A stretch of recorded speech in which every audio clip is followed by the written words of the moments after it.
You're listening live to Rightside Radio with Phil Williams. It's hard to go wrong when you're on the right side. Rightside Radio. Solid, conservative, and just plain right.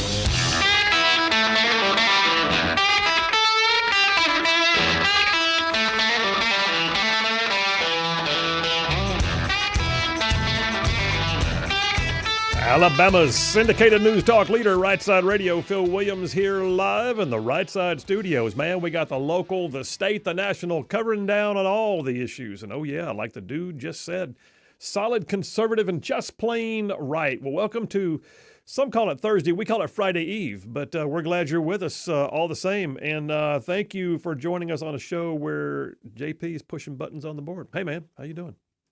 Doing good. Saw a thumping Alabama basketball win last night, so in a good mood today. So you're all happy? Yeah, I'm all happy. Warm and fuzzy? Yeah. All right. The game went to like 10 o'clock, though, so a little bit past my bedtime. But anyways. It was a sacrifice you had to make. Yeah, I was willing to make it. I understand. All for the team. Yeah. All right. Hey, we got a great show laid on for you. So, by the way, this is going to be interesting. Some of y'all who've been around the show for a long time, you remember that we've had a couple of personalities that have been with us in the past, and we still love them, and they're just not a part of our day-to-day right now. Actually, there's only one of those that's still around town that we can just go grab like this. But yeah, so today is the day we usually do Butters and Lee. Except Butters had some lame excuse about having to do something somewhere, see a man about a dog, I don't know. But anyway, so Butters couldn't be here today. Dang. What are we going to do? Guess who I got? We're going to have Boomers come on for the day. So yes, those of y'all been around for a while, you remember Boomer, absolutely, the Monkeypox Task Force commander. Anyway, Boomer is going to be on today along with Lee from Huntsville. So Butters and Lee is going to be Boomers and Lee for today. So we're looking forward to that at 4 o'clock today. Stand by for Boomer and Lee. And then I've got a triple dipper bar none. Hit it, man. The Triple Dipper. 3 stories you've got to know. That's right, the Triple Dipper, 3 stories, 3 themes, if you will, that you got to know as we run today's show. So first out the gate, I'm going to spend some time unpacking probably one of the more serious topics of our day. This is, in my opinion, if there's an existential crisis for America, it's this, and that's, I'm calling it at the border. The southern border. Listen, I cannot tell you how anxious I am to see Tom Homan come in as the new czar for the border. And yeah, we need it. Now, like for such a time as this, you know what I'm saying? I mean, I hesitate to use words like existential threat because I feel like they're overused, but I do believe this one applies. What has been happening at our southern border, what is happening to people in our interior because of what happens at our southern border, the strains on our system, all of it, every bit of it, it needs to get fixed, and it needs to get fixed fast. And we're going to talk about it at the border, number 1 on the Triple Dipper. Number 2, my monologue will cover part of this, and then I'll talk some more about what happens when you're in a leadership vacuum. And I'm going to talk about both state and federal, and I'm going to name names. And I'll be honest with you, we are in a leadership vacuum right now. And there is no time that a leadership vacuum will go unfilled. It'll get filled. The question is by who? So yeah, we're going to talk about it. Number 2 on the Triple Dipper, the leadership vacuum. And then number 3, we're going to take a look at some financial boondoggles. I mean, decisions made that you look at it and go, well, that wasn't quite what you planned, was it? And yet you used our taxpayer dollars to get it. And oh, by the way, it was a financial boondoggle. So just like we have words like jackassery and cacistocracy and codswallop, now we also have boondoggles. So just stand by for that one. We'll cover it, number 3 on the Triple Dipper. All right. Let me jump into today's Right Side Way opening monologue. And I said it a moment ago, and I'm serious about this. We are in a leadership vacuum. The world is in a leadership vacuum right now. I mean, the United States of America still holds the position of being the world superpower, maybe the sole world superpower. But our nation has a pitiful, doddering, out-of-touch man at the helm. And I'll be honest, sometimes I feel like our state, Alabama, is in much the same boat. Now, make no mistake, like I said, vacuums do not stay empty. In the absence of strong elected executive leadership, and that's what I'm talking about, I'm focusing on the executive branch right now. In the absence of strong elected executive leadership, meaning a president or a governor, in the absence of someone strongly holding those roles, someone will rise to fill the vacuum. Sometimes it'll be a non-elected bureaucrat or a member of a body from another branch of government or a member of society who's able to speak into the moment and people turn to them and listen.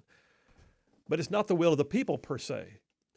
When the elected executive branch leadership abdicates or hides or folds, their role is going to be filled by unelected leaders, and that's not always good. Now, the world can see that the Biden administration is one big empty suit. It just is. I mean, at the recent G20 summit, Biden was backbenched. I mean, literally backbenched. He's not just a lame duck. Now he's just like being tolerated. Press reports show that he missed major photo ops with other world leaders. The press was even kept back from the podium so he couldn't have to worry about them asking him questions about things like Ukraine. He looked tired. He looked defeated. And the world can see that Biden has no concern for our own nation's borders, and the world is watching as Biden accelerates war in the Ukraine half a world away. And I'll be honest with you, I'm somewhat pessimistic, very much so. And we got 2 more months of this, and all we can do is hope. Now, do you remember the movie Patton? George C. Scott. He famously played General George Patton. What a great movie. What a great portrayal. I think he won an Oscar for it. There was one scene in that movie, which was true, by the way, where Patton had been reading German Field Marshal Erwin Rommel's own book on tank warfare. Well, that was his opposition, right? So he read Rommel's book. Well, we got waxed, the Americans did, at the Battle of Kasserine Pass, the first battle. And then we met the Nazi army again at another second battle of Kasserine Pass in North Africa. And Patton put a whopping on Rommel. And at one point in the battle where he could tell the tide had turned, up on a hillside watching with his binoculars, it says that literally Patton jumped to his feet and yelled, "Rommel, you magnificent SOB, I read your book." Well, that's just it. Right now, all of the world's bad actors have already read Biden's book. We all have. I don't have to look far to get an idea of how President Biden handles foreign policy crises. I mean, remember, he was already a part of the White House leadership when he served as Barack Obama's vice president. And in 2011, an Obama White House officially coined the phrase "leading from behind" to describe then-President Obama's Libya policy. That will be the same lead-from-behind policy that resulted in a complete power vacuum in the wake of the overthrow of terrorist dictator Muammar Gaddafi.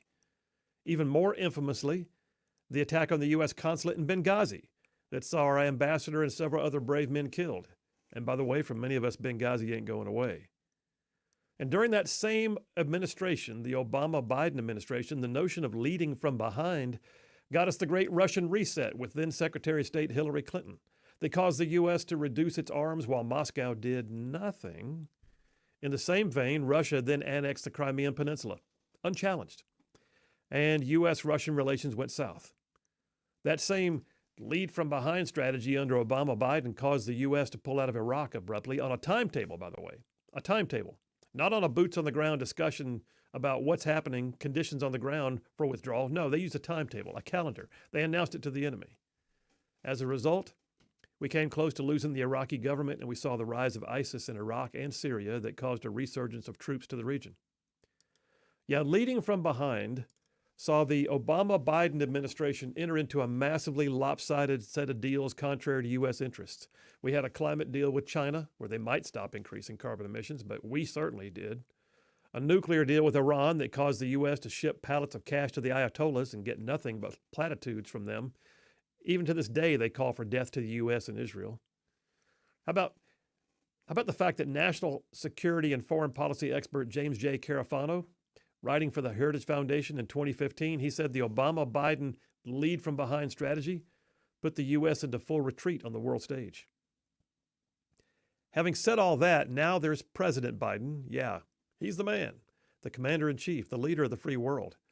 And my concern is he brought the checkerboard to the chess match. Biden continues to lead from behind, not only in his policy, not only in his decision-making, but just in the feckless and tired and defeated manner for which he presents our country to the outside world. And as much as I hate to say it, I also feel much the same about Alabama's current governor, Kay Ivey. Now look, I've known Kay Ivey personally for over a decade. We campaigned together, we served together, and I love her as a person, but I'm struggling to point to her accomplishments for the past several years as governor. Think about it. Do you remember what they were?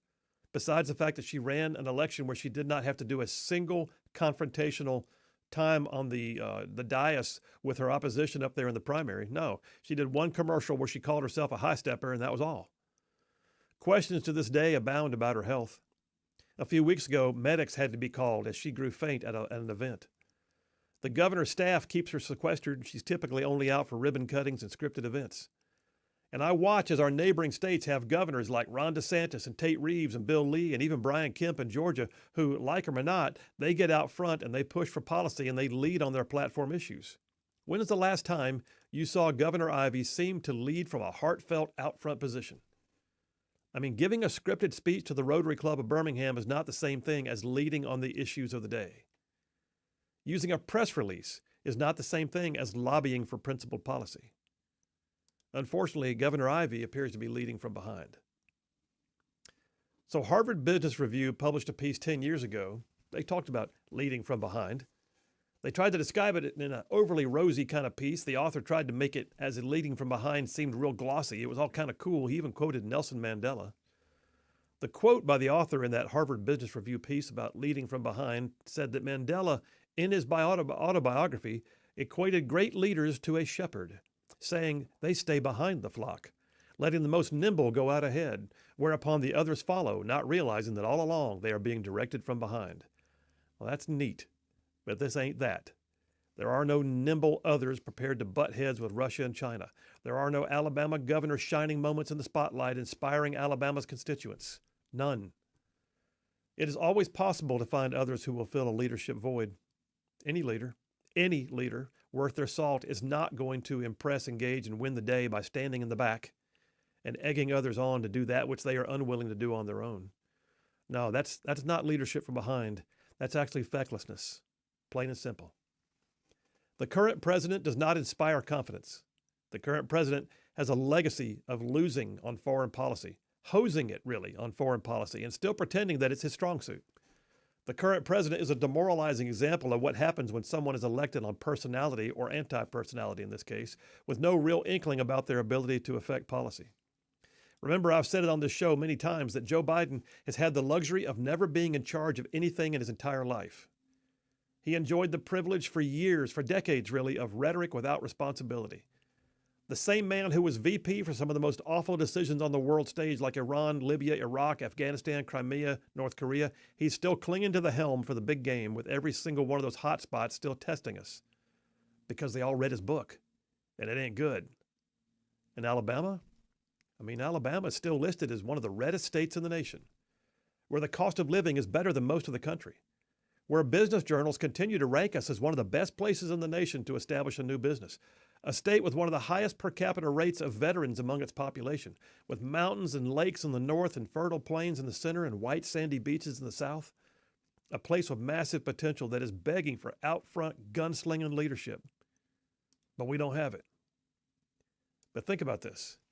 In 2 months, a new president takes the reins in D.C. Whew. And believe it or not, in a mere 6 months, the race for governor of Alabama opens up its primary season. So keep your eyes open, because leadership matters, because leadership vacuums will be filled, and we deserve strong, out-front leadership. No more of this feckless leading from behind. And that's a wrap for the Right Side Way. Yeah, I really wrestled with this morning, putting this together, because I write these monologues fresh every day, and the idea of calling out my friend, Kay Ivey, but she's also my governor, Kay Ivey. I have no trouble calling out Joe Biden, but some of y'all may be surprised that I would call out a Republican. But listen, when you see leading from behind and you want leading from the front, you got to say something. Phil Williams, Right Side Radio. Y'all stay tuned. We will be right back.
We are back. Phil Williams, Rightside Radio. Solid, conservative, and just plain right. Man, saving the world one soundbite at a time. 833-687-4448. That's the text and call line. Same thing for both text or call. 833-687-4448. That's 833-68-RIGHT. Text or to call it. And we got a bunch of y'all already texting in, so apparently that one struck a nerve. I'll get to those text messages momentarily. Got to remind you guys, too, by the way, the show is not just radio bound, because this is a radio show, obviously, but we are available streaming online in a variety of locations. You can get us on Rumble. You can get us on YouTube. You can get us on both of our Twitter platforms, my personal one, which is at @SinPhilWilliams, and then the other one for Rightside_media on Twitter X. You can watch the show. I say watch because you can get the audio, but you're getting to look inside the Rightside studios. So anyway, all said and done, we're out there, and every time we announce that, we get more followers. If you go to YouTube, by the way, or any of them, am I saying that right? Any of them, really. Mm-hmm. Any of those resources that we're online, if you wouldn't mind, please hitting a subscribe or a follow. We would certainly appreciate it because all of our numbers are ramping up, and that's what we also need to be able to grow as a company. So we're getting closer and closer to 600 subscribers on YouTube. Come on. 580 right now. And our goal is 1,000 as our first next major milestone. Yep. All right. Hit it, you good ruffians. All right, let me get some text messages. Greg from Athens says, musings of a time of opportunity. I don't know what this is. Okay, Greg, I cannot do this. You sent me a screenshot of like an entire page of handwritten cursive, and I don't know what this really means. So I will take a look at this at another time. But Greg, thank you very much. Written in different color ink too, by the way. Ronnie from Athens says, why do they wait 2.5 months after someone's elected before they take office? There's so many things that the one leaving could do to harm the one coming in. I got a better one for you than that. Did you know that across the state, if a county revenue commissioner is elected, they wait a year to take office? Can you imagine the amount of accounting that can be corrected, if you understand what I'm saying, in the next year is unbelievable. And you also look at how much can happen in a year. So it's crazy. But yeah, so Ronnie, this is because the executive branches of of both the state and the federal, they need time for transition. So there's going to have to be, like look at Trump right now, trying to get his cabinet. The cabinet requires confirmation. You've got to assemble your team. You got to be able to promote your policy. You got to work on getting all your security briefings and everything in place, get your security clearances as needed. So there's a ton that has to be done. And I guarantee you right now, they're working 12-hour days trying to get all of it done. And so 2.5 months feels like forever to the voters, but I guarantee you there's a few transition teams that wish they had more time. And, I bet that was established in good faith, expecting that the current sitting president wouldn't try to do something reckless, like, try to start a war with Russia before he leaves office. There is that. Yeah. That's that thing that is out there right now when you have lead from behind. Yep. All right, we got a lot more. I got more text messages, and I got a bunch of triple dipper stuff to go through with you. Phil Williams, Rightside Radio. Y'all stay tuned. We'll be right back.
There you are listening to Rightside Radio, solid conservative, just plain right.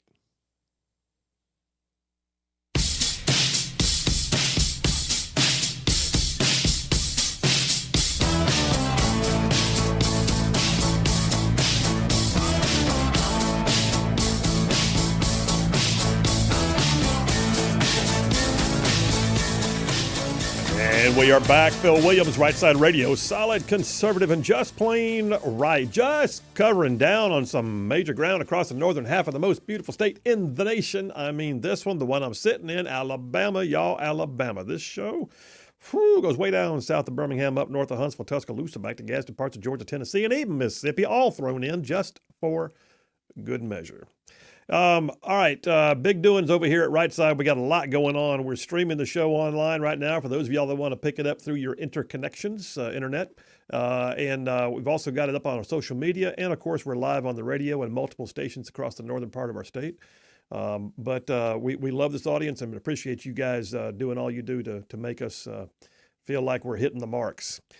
Text messages are piling up. I'll get to those momentarily. I got to say, though, you got the news today about Matt Gaetz. Yeah, I was a bit surprised, honestly. I if it was gonna fail, I kind of expected him to ride it all the way. I did not expect him to withdraw beforehand. So here's the story in case y'all hadn't heard. Matt Gaetz, Congressman Matt Gaetz from Florida, nominated by President Trump to be the next Attorney General, just withdrew his name from consideration.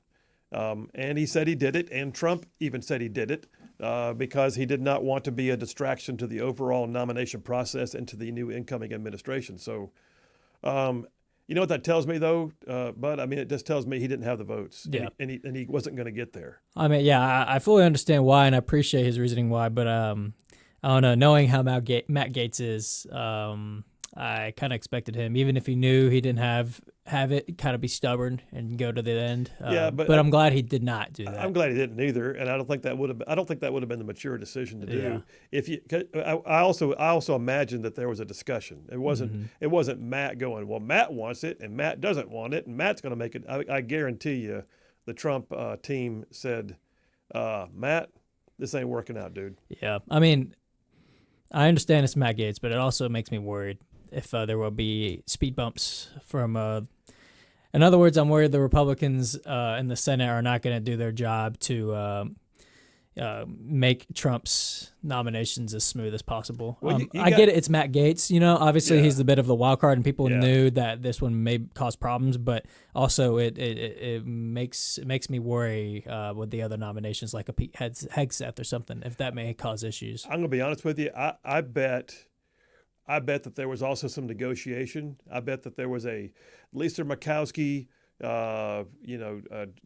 name me some of my other squishy ones, and I guarantee you they were in the center of it, and they were saying, we will vote against both Hegseth and Matt Gaetz, but if you get rid of Matt Gaetz, we'll give you the vote for Hegseth. But that's just so. Does this happen on the Democrat side? This is my problem with this, though. I feel like Republicans I'm not telling you it was good. I'm just telling you it's probably what happened. Republicans can't get out of their own way sometimes, and it's annoying. But yeah, I'd love to believe it was all principle, but it's mostly because there's just different kinds of Republicans. If you get down to it. All the Democrats seem to be pretty much in lockstep. People accuse us of being in lockstep. Shoot. Yeah. Listen, you've never seen the inside of one of our caucus meetings in Montgomery. But that's part of the reason why they're so successful at what they do, is because they are all unified, it seems, and the Republican Party is It's too many times we're not unified enough. Well, so. and I don't mind people having a differing opinion. I really don't. And I don't think you always have to be in lockstep. Mm-hmm. But on the things like this that I think are what I would consider to be, this is the team piece right here. A piece of legislation you may have a principal difference with. I get it. In this particular case, though, this is for the team. Exactly. And this is one where I think that the Murkowskis and others should just freaking get out of the way. Mm-hmm. Why would you not? Yeah. Well, why would you not is because they've got a beef with something and they needed something on their own, and you give me a little something over here, I might help you over there. And putting their own interest above their constituents' interest. Too. So yes, that happens too. What is her name from Maine? I'm drawing a blank. What's the female senator's name from Maine who was so friggin' squishy And I think she's actually up for re-election next time too. Is it Susan Collins? Susan Collins. Thank you very much. Yes, Susan Collins, Lisa Murkowski.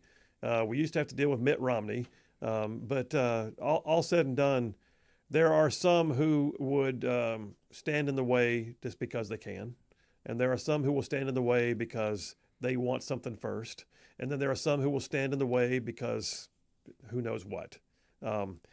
Anyway, the bottom line is I don't think Gates got out because of that report that they're talking about. I don't think so. I don't think Gates got out because Gates changed his mind. He didn't really want it. I think that Gates got out because truly it was a total distraction, and the only way they could make a deal on the others was to have Gates drop out. So now, does he withdraw his resignation from? I don't know. It's a great question. I don't know if it was a contingent resignation, like I'm offering my resignation, pending the confirmation hearings. I mean, he resignated pretty fast. I mean, literally the day he was nominated, Yeah. I think. So, and he may have had to, but Yeah. but I don't know if that was like I said, a contingent resignation or if he's truly out. I would be shocked to find out that he can't go back to work. yeah, I think that with having the Speaker Mike Johnson I hope he finds a way to. Well, there's going to be both state law and federal law as to what a resignation means and how it was presented. I don't have the answer to that sitting here right now. Interesting thing is one of the proposed replacements for AG is Senator Mike Lee, and I could see that. I like Mike Lee a lot.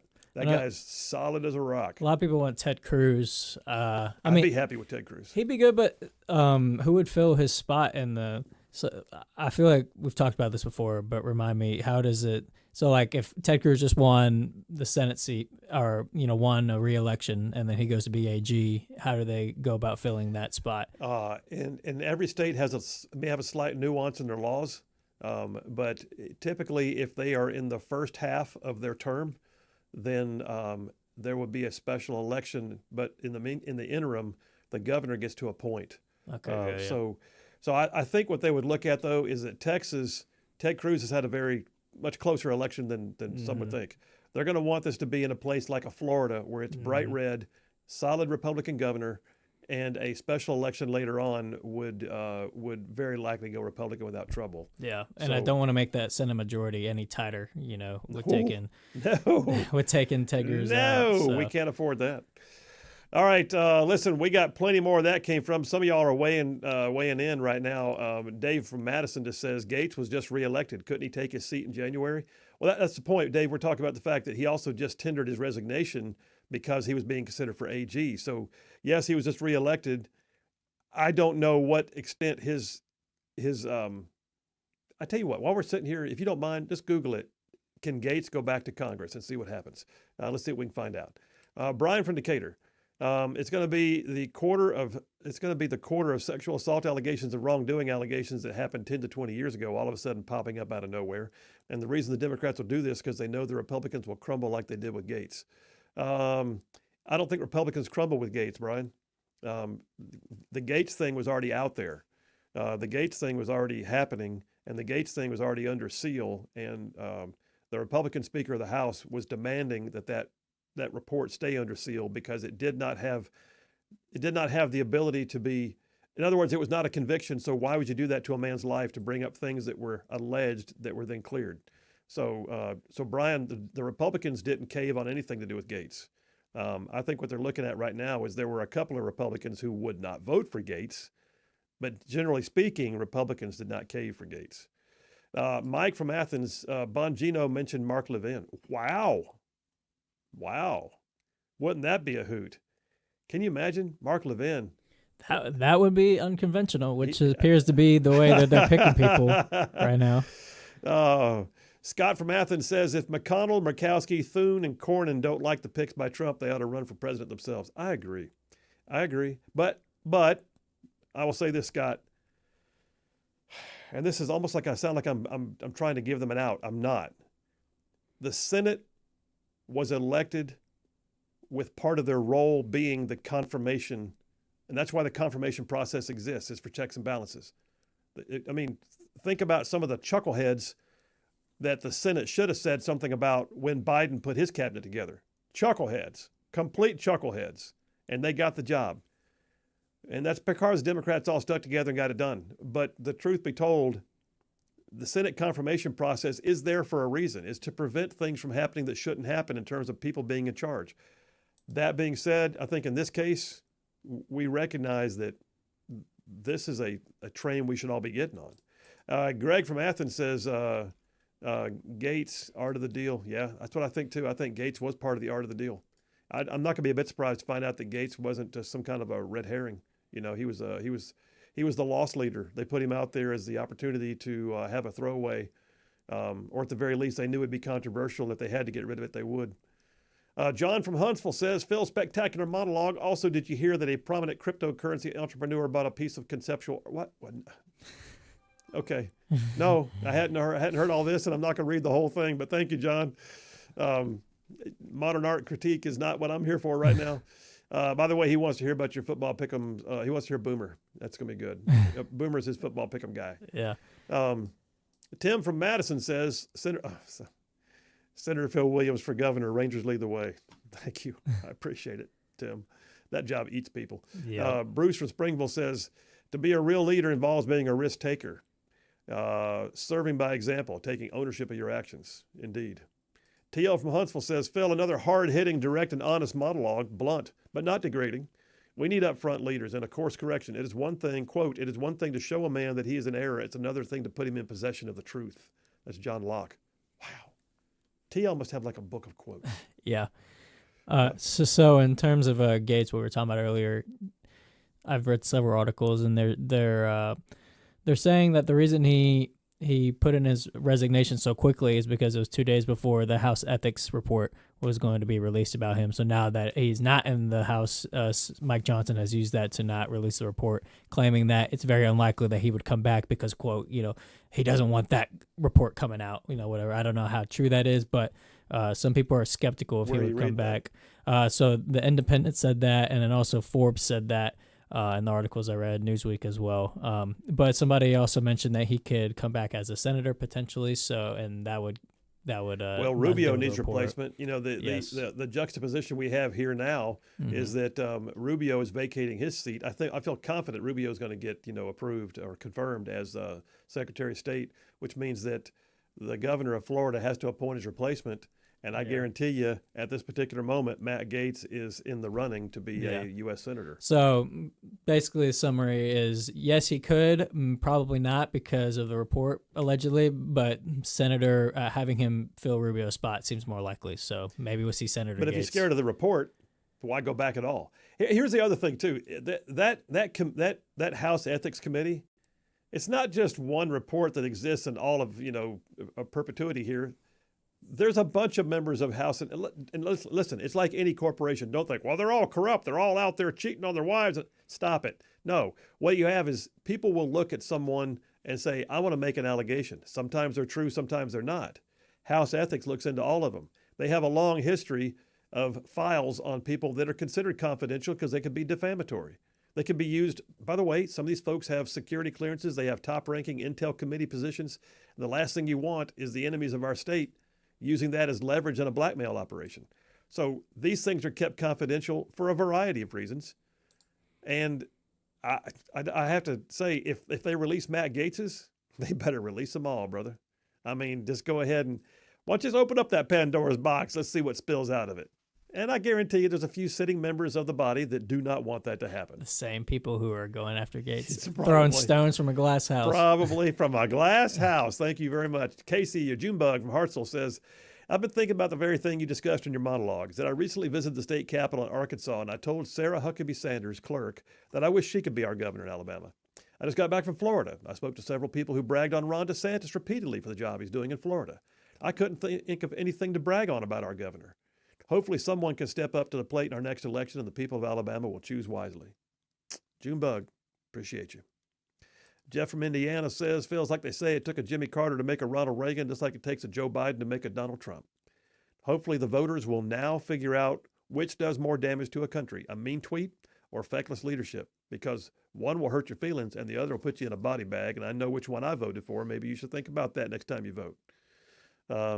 Last one for the break. JD from Hartselle says, say what you will about I'm not going to use the derogatory name for Miss Kay Ivey, but he says for Kay Ivey, she still has the best political ad ever. Bless your heart.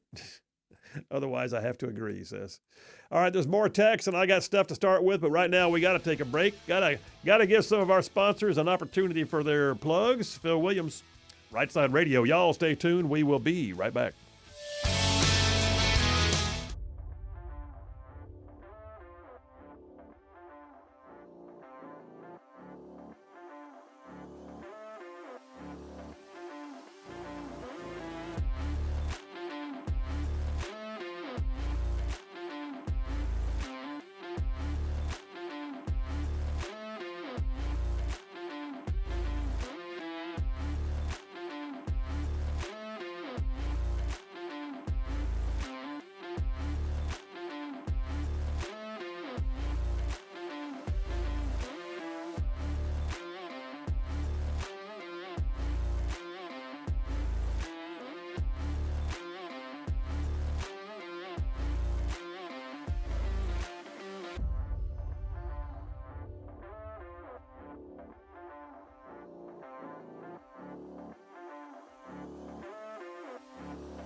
And we are back. Phil Williams, Rightside Radio, solid, conservative, and just plain right.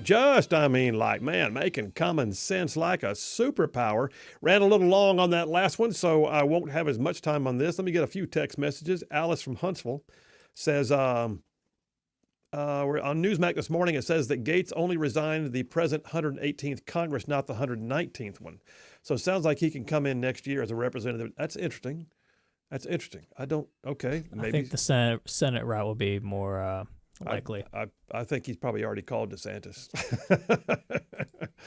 That would, we'll wait and see. BJ from Harvest, brand spanking new in the text lines. We're glad you're there. BJ, thanks for joining us. He says, first time text, loved your monologue, Phil. This is my takeaway. Phil Williams for governor. Thank you. I appreciate that. BJ, we're glad you're there, man. Thanks so much. Trey Gowdy for AG, says Jerry from Hartselle. Trey Gowdy. Listen, you know what? I could see it. Although, didn't Gowdy, am I correct in saying that Trey Gowdy spoke out against Matt Gaetz being I remember a headline. I don't think I read an article. You gotta look at that. See if Trey Gowdy was opposed to Matt Gaetz. That may have been a thing. James from Bucksville, Alabama, says he sent me a link to an article. Says Matt Gaetz returns. He says Gaetz resigned his seat in the current Congress. He was elected for the upcoming Congress. He's asking the question more than anything. And he sends me a link to an article, which we'll check out. Thank you, James. Trey Gowdy says, quote, Donald Trump's pick of Matt Gaetz as Attorney General is absurd. Okay, that's probably means he's not going to get the pick. And then Ken from Harvest says, Gaetz could always come back as a special counsel, like a MAGA Jack Smith. A MAGA Jack Smith. Who would he investigate? Who would you, if you had Matt Gaetz walk in, he was going to be the MAGA version of Jack Smith. Who would you imagine would be the first on the block to be investigated? Take your pick. My pick would be Nancy Pelosi. Oh, but on what grounds? Find one. This is what they do to Republicans. That's exactly. Yeah, I think the insider trading is insider trading. That'd be a bit. Nice. That'd be one for sure. But okay. I could see it. I could see certain members of the January 6th committee who withheld evidence from the public. Yeah. I could see that. I could see, Adam Schiff, who swore that he had seen evidence of Russia collusion, which, by the way, never materialized. So how did he see it? If it was really there, did he lie to the public? That's interesting. I could, of course, see the Biden family, profiteering off of basically everything about Joe Biden being in office. Just on and on and on. Interesting dynamic. Ken from Harvest has got my wheels turning now. Birch from New Hope, Alabama says, Kay Ivey was elected by Democrats. We need closed primaries. John from Huntsville says, is this the Matt Gaetz show? Does it sound like the Matt Gaetz show? Is he feeling bad because I didn't read out the thing about the modern art that he sent me? Dave R. says Yankees and Dodgers are not playing the World Series. Is that an old text? That's a very old text. Very old text. But he just texted the word show. So I don't know why I did that. But. Okay, thanks. And then Red from Tony, Alabama says leading versus leading from behind. And he sends me a meme. That's actually really good. I like it. I like it lots. All right, listen, you guys are an amazing audience. We come right back. We're going to jump on into At the Border. We're going to spend some time on this. Y'all, this is some serious stuff, and I got some serious discussion to have with you. Phil Williams, Rightside Radio. Y'all stay tuned. We will be right back.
Alabama's syndicated news talk leader, Rightside Radio. Phil Williams here live in the Rightside studios. Man, we got the local, the state, the national, covering down on all the issues. And oh yeah, like the dude just said, solid, conservative, and just plain right. Well, welcome to hour number 2. I don't even know what happened to hour number 1. Haven't even touched the dipper yet. Just plowing our way through, and the clock keeps ticking apparently. All right, let's go ahead and start. All right, let's just jump on in. Just jump on in where you can and hang on. So at the border, every poll that I can think of, good, bad, or otherwise, every poll that went towards the election cycle that polled the issues found that within the top 2 things, occasionally 3, but with the top 2 things that people cared about the most, the border was included. Absolute control of our border was one of the things that people just said, this is driving me to the polls.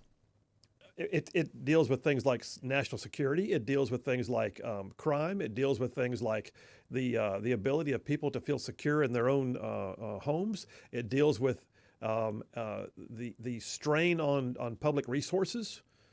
I mean, listen, there are towns right now that have literally doubled in size and more with illegals flooding into those communities. We are not a nation that is opposed to immigration. We continue to have an open immigration policy. We do not just outright deny people the opportunity to apply for citizenship. There may be some gates and hoops to jump through. There may be some things we will vet them for. I get that, and you should. But the reality is this. We're still the country that is not closed off from the outside world, and yet you got to have borders. I know I'm preaching to the choir when I say this, but hey, I got saved while I was singing to the choir, so I say preach to the choir. Never hurts to hear it again. If you are not securing your own borders, do you really have national sovereignty at that point? Think about it. If you don't control your borders, what exactly do you have in terms of sovereign geographic territory? It's like there's a blurring of the lines at that point.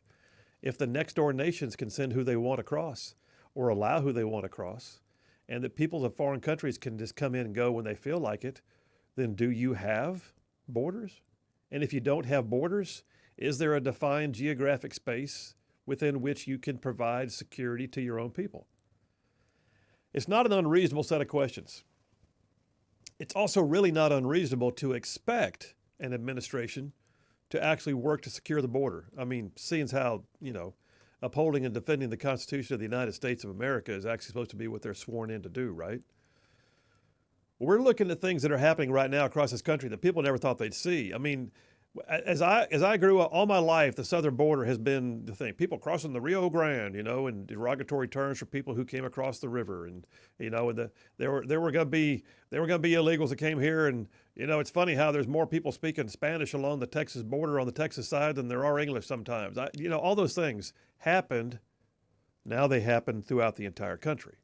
Now they're everywhere.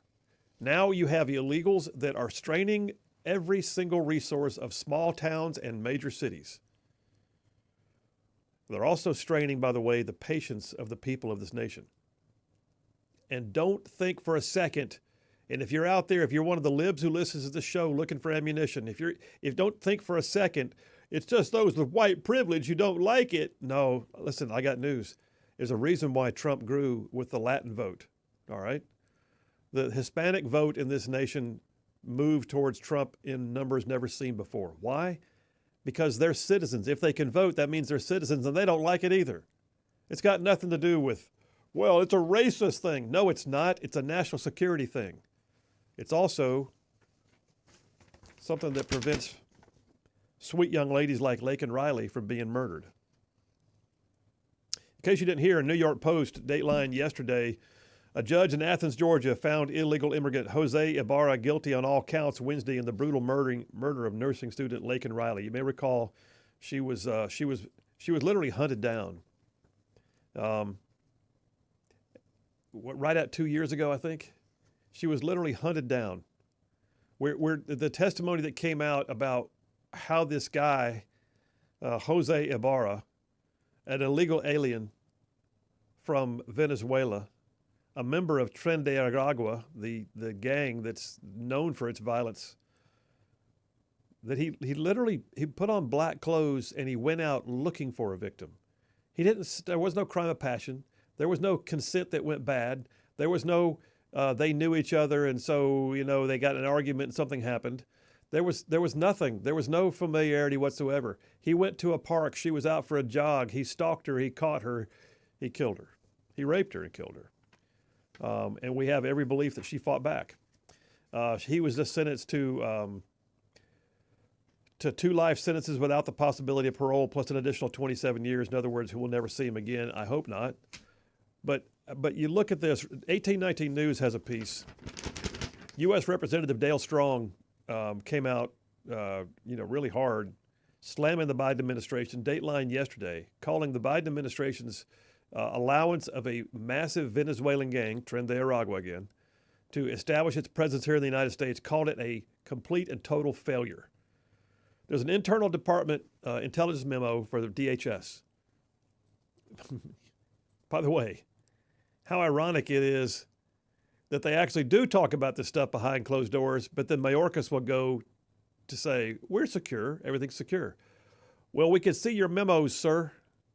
How about this? An internal department intelligence memo from DHS claimed that Tren de Aragua has now established a presence in Washington, D.C., Virginia, Montana, Wyoming, California, Colorado, Florida, Georgia, Illinois, Louisiana, Nevada, New Jersey, New York, North Carolina, Tennessee, Texas, and Wisconsin. 16 states. 16 states now have Tren de Aragua noticeably present. Law enforcement is aware of them being there. Intelligence officials say the gang members have crossed the border illegally. They've embedded themselves among the masses of millions that have been permitted to enter the country through the Mexican border under Biden's administration. This is Strong, Dale Strong talking. He says, 16 states flooded with this one gang. This is his appearance on Newsmax. He said, you think about it, this is what this administration participated in. We've got a flood of illegal aliens, north of 15 million perhaps. And you look at what has occurred there, and they're coming from 160 different countries. This is what you get, a total failure of the Biden-Harris administration, and the American people are paying for it. Listen, there was a new report that came out, and this is the kind of stuff that just, it just makes me mad. And also, it's also extremely upsetting when you think about it. There's a report that came out, I picked up it on Fox, came out yesterday. ICE just arrested 3 illegal immigrants in Massachusetts, and they charged 2 of them with raping children. One of them was already convicted of the same crime in Brazil, where he's from. Story on Fox. U.S. Immigration and Customs Enforcement, ICE, in Boston, announced on Wednesday of this week the arrest of 2 illegal immigrants who have been charged with forcibly raping children. That's children, plural. That's plural. That means there was not one victim. That means this is a plurality. As well as a 3rd individual who was convicted of raping a child in Brazil, and they were hiding in the U.S. after being caught and released at the U.S. border. You got someone convicted of child rape who crossed our border and then was checked and allowed in anyway.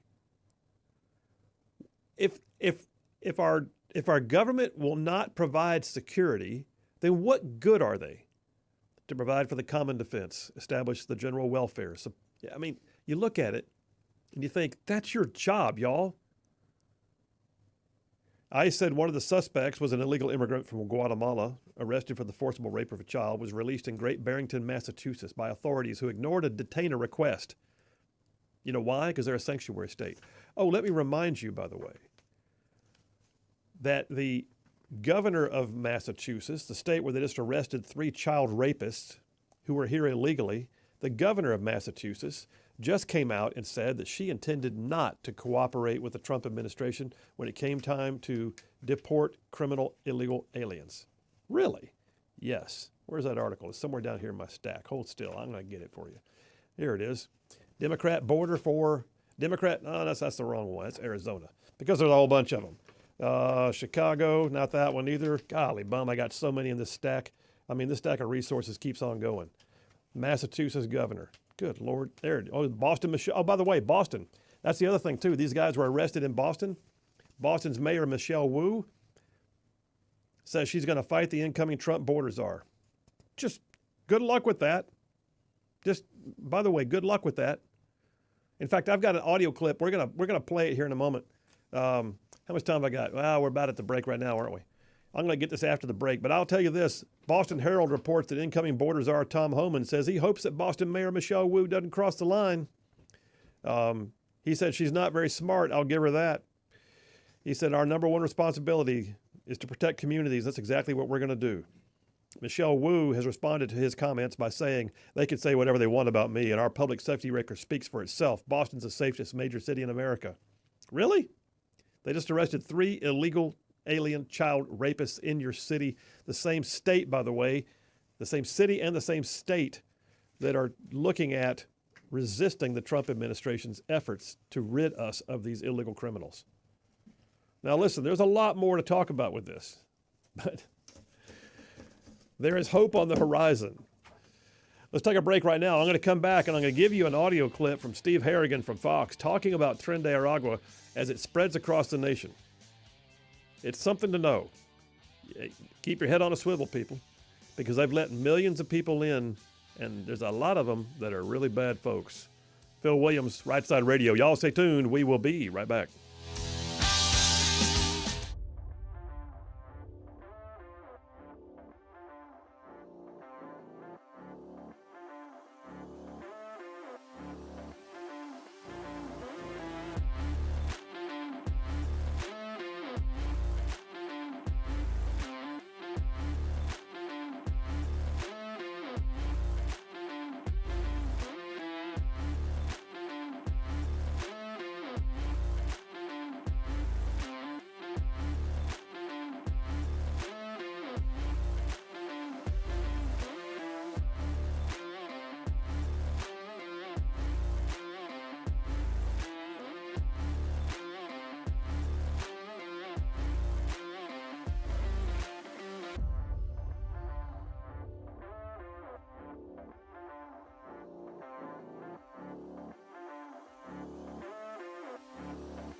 we are back. Phil Williams, Rightside Radio, solid, conservative, and just plain right. Covering down on some major ground across the northern half of the most beautiful state in the nation. This one right here, I am talking about Alabama. My microphone stand is broke. I'm sitting here having to hold it in my hand right now. What'd you do? Well, I got up to walk out of the room for a second. I come back and did you just No. trap my microphone? I found it funny that I did that as you're doing your intro. I'm just moving the mic and it's fell off in my hand. So I'll just stand here and hold it, I guess, for the time being. Hey, the bottom line is this. We're back on this topic of at the border. It's an epic mess. Like, not a little bit. It's an epic mess. And it's got so much left to be done to get it fixed. But the guy who's going to fix it appears to be Tom Homan, with Kristi Noem being the head of Department of Homeland Security and the guy kind of working for her, but as a special czar. In other words, he's going to have carte blanche to develop his own, work rhythm, if you will. And he's going to be leading the charge, and he is leading the charge. And I'm going to play a clip from him momentarily, but let me do this first. Let's talk about Tren de Aragua for a minute. They are everywhere. This is the same gang who has most recently been found to have taken over whole apartment complexes in Colorado. I think it was Boulder, Colorado. And the Colorado governor tried to deny it, and the Boulder, Colorado mayor tried to kind of play it down. And there was one city councilwoman who was willing to say, no, I've got constituents and they've got security camera video and it's real. And then you see it and you're like, holy crap. But Steve Harrigan from Fox News just did a piece on this. It's clip number 2, man. Give me a thumbs up when you're good. Clip 2. Let's go ahead. Just listen to this for a minute about Tren de Aragua and what we're dealing with because of our open border policies.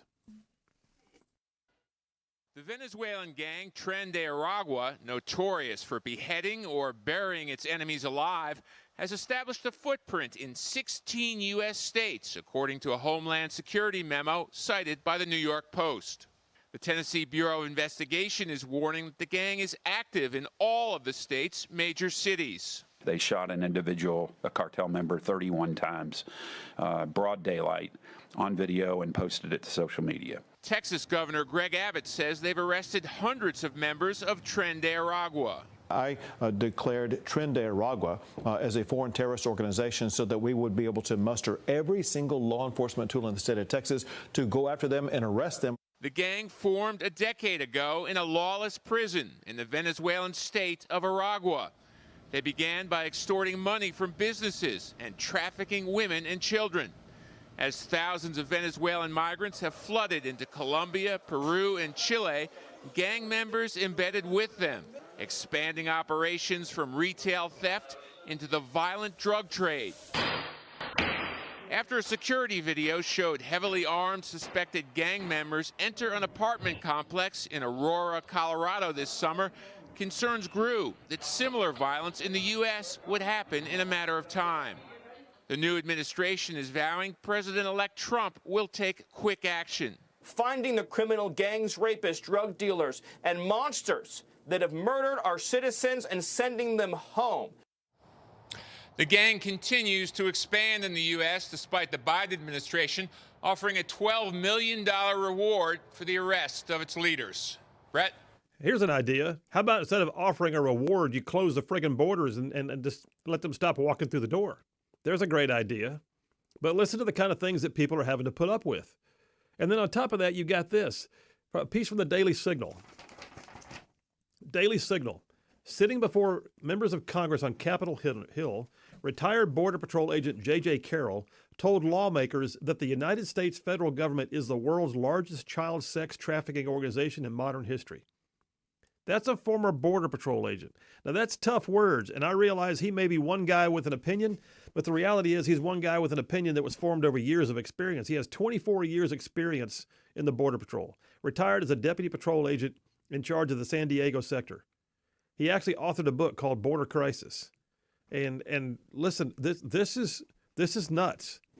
He said, I state with complete certainty that President Joe Biden, Vice President Harris, Homeland Security and Secretary Alejandro Mayorkas intentionally, strategically, and purposely weaponized illegal immigration and used it as a tool to fundamentally try to transform America.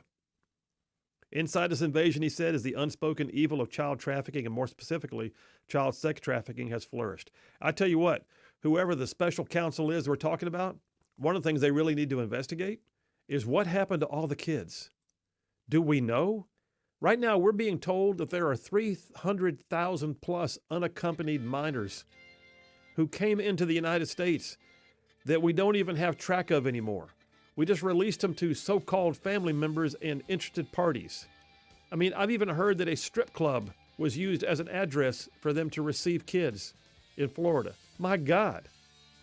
But right now, there is plenty more work to be done. I got more on this. I'm mad. We're going to talk about it. Phil Williams at the border. We'll be right back.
Radio, solid conservative, just plain right.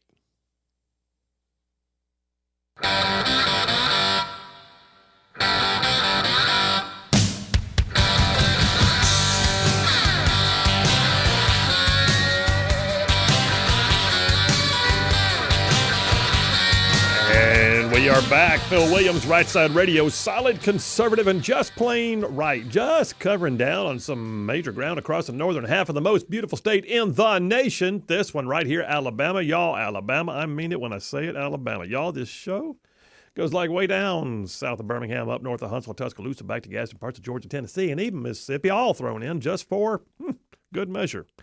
I am back into this dipper.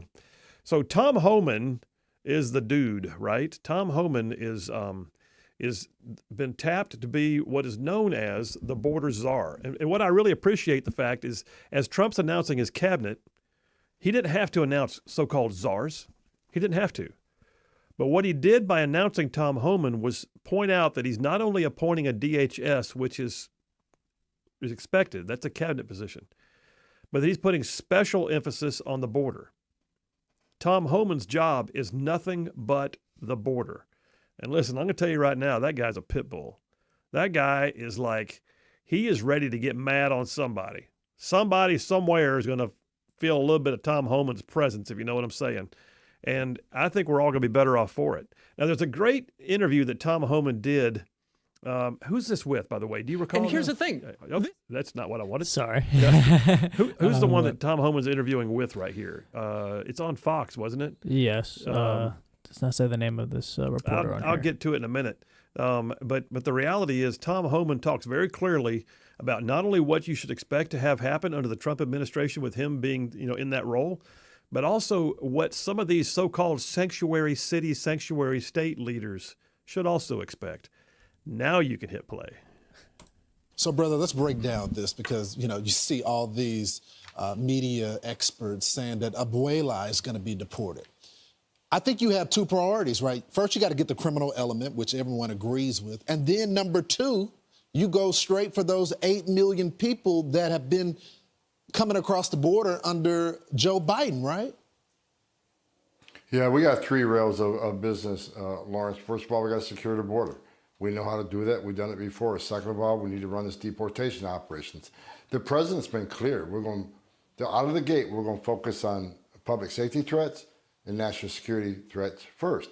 And fugitives, those who crossed the border legally, had great due process at great taxpayer expense, were ordered removed by an immigration judge and didn't leave. They're also a priority. And third rail, we got to find over 300,000 children that were released into this country to so-called sponsors that the government can't find. We also got to find them children and try to save them. So real quick, Tom, do you deputize the local, like state police, like Texas DPS wants to work with ICE? They want to work with the Border Patrol. Do they get deputized to help out with this crisis? Yeah, we're going to fight with the 287G jail program, 287G task force programs, both law enforcement agencies that want to help. Since I've been announced, Lawrence, I've gotten thousands of soldiers that just recently left the military. They want to join forces. Police officers that retired want to join forces. Retired Border Patrol agents, retired ICE agents that want to come back. Retirements from Border Patrol, that paperwork is pulled back. There's a lot of excitement to do this job for the President of the United States. Yeah. Give me 1 second here before you go in, because I want to play the rest of his quote. But what you just heard, though, is what I believe we're seeing nationwide. I believe there's a sense of optimism, like excitement, really. Oh, gosh, someone's going to come in and actually take charge. Let me be a part of this. And so what you're hearing right now is Tom Homan himself saying the rank and file are out there going, we're in. We're in for this. I've got one article here in my stack that says that Border Patrol agents, their morale is through the roof right now. In fact, let me just go to that real quick. Daily Signal. The Daily Signal has this piece that says, Dateline yesterday, 2 days ago, Border Patrol agents are ecstatic that immigration enforcement veteran Tom Homan will serve as the border czar. When you hear that the rank and file are fired up about their new boss, that tells you something. They said, we have somebody now that's come up within the ranks, said Manny Bayon, who is the National Border Patrol Council for the San Diego area. He's president of the council. He said he was an immigration and customs enforcement director before and he wants to fix it. The National Border Patrol Council, the union for the Border Patrol agents, officially endorsed Trump, and Homan says he's going to work closely with them. And right now what we're hearing is they are fired up. All right, so let me do this. I want to go back to this clip we got with Tom Homan. So, JP, if you got that clip, just go ahead and hit play again. Tom, I want to get your reaction to this story. Apparently, the roommate of the illegal immigrant accused of murdering Laken Riley testified yesterday that they took the humanitarian flight from New York City to Georgia before they killed Laken Riley. What's your reaction to that? Look, he should have been arrested by ICE in New York City, but they're sanctuary city. He should never be in the country. Under President Trump, he wouldn't have been here. He would have been waiting in Mexico on the Remain in Mexico program. But here's what I want. For all those mayors and governors who said they're going to push back on ICE to do this operation, I want you to listen to that tape of that young lady fighting for her life, fighting for her breath.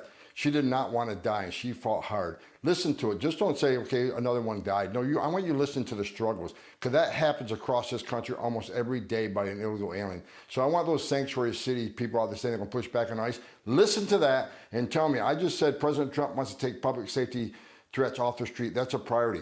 As elected mayor, elected governor, are you telling me that you don't want public safety threats out of your communities? That is your number one responsibility, to protect your community. So smarten up and work with us. Tom, real quickly, what happens to a go mayor ahead and break it there. or local police department? Let's go ahead and listen. Hit it there. What he just said was so on point.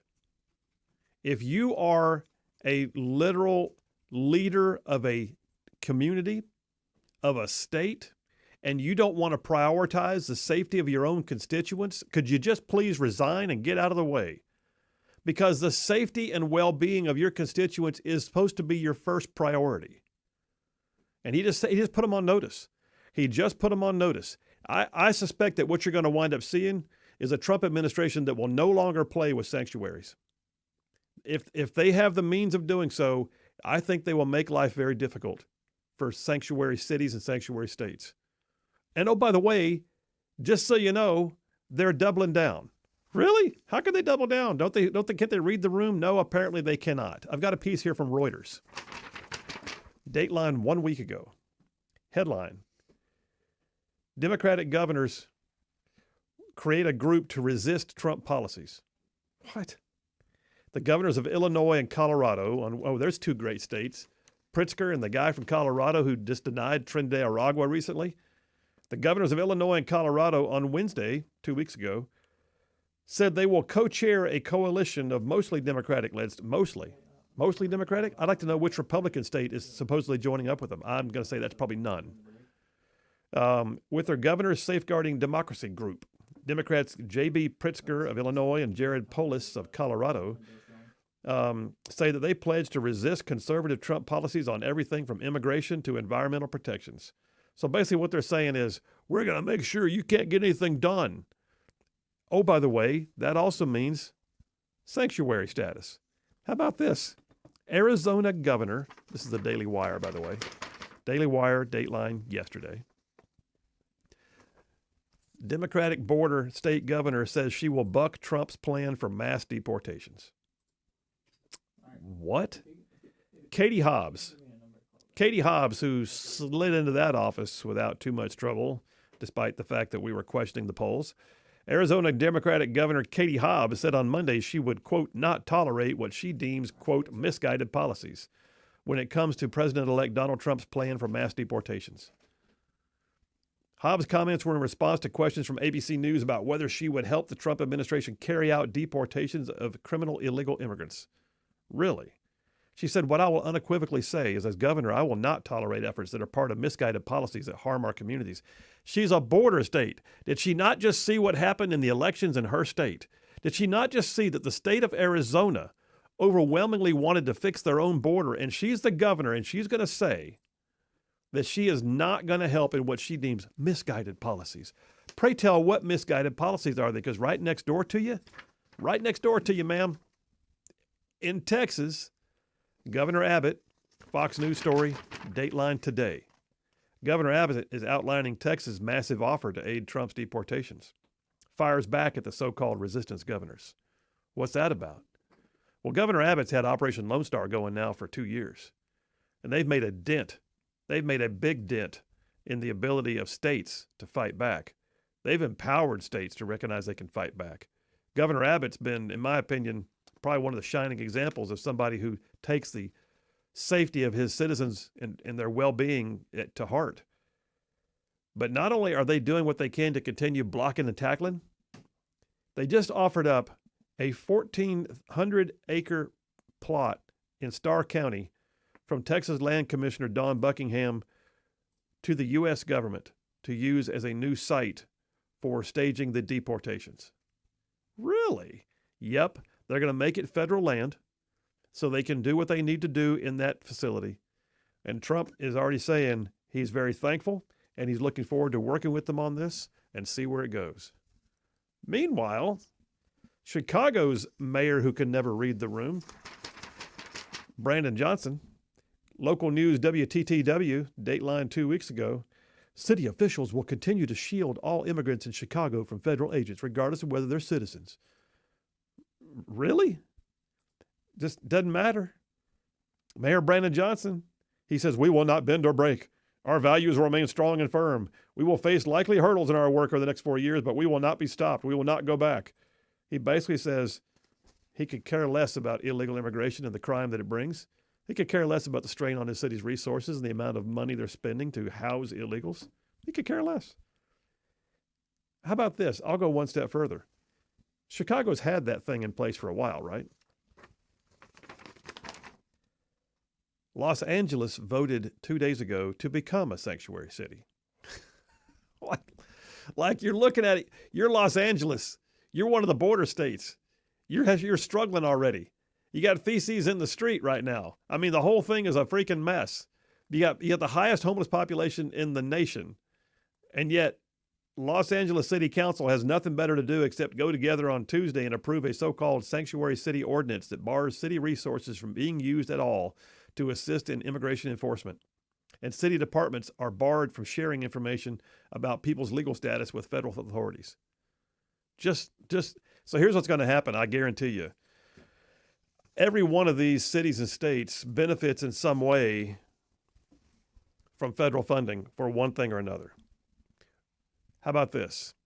I'm sorry, if you can't participate in abiding by the laws, enforcing the laws, and assisting with the law enforcement from the federal government, you may just have to think twice about whether you're going to be getting that check to help you build roads and bridges. Oh, really? Yes, and those things that you rely upon, like, I don't know, state education dollars. I don't know. We may have to make that. Wait, you can't do that. That's children. Didn't y'all try to do that with the Biden administration about transgenderism? You're going to withhold money for free and reduce lunches? We're not going to do that, I guarantee you. But I do know for a fact there are funds. You'd be amazed. There are funds that can likely be withheld, and when you begin to choke off the purse strings, I'm going to tell you right now, they'll start waking up. All right, I got a bunch of y'all texting in, and that is pretty much that dipper. I ran through a bunch of resources. I didn't even get to all of it. I got stuff here but the bottom line is this. It's going to be a whole new day. Take me to a break there, JP. We'll do that. We'll come right back. Phil Williams, Rightside Radio. Y'all stay tuned. We will be right back.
solid conservative and just plain right.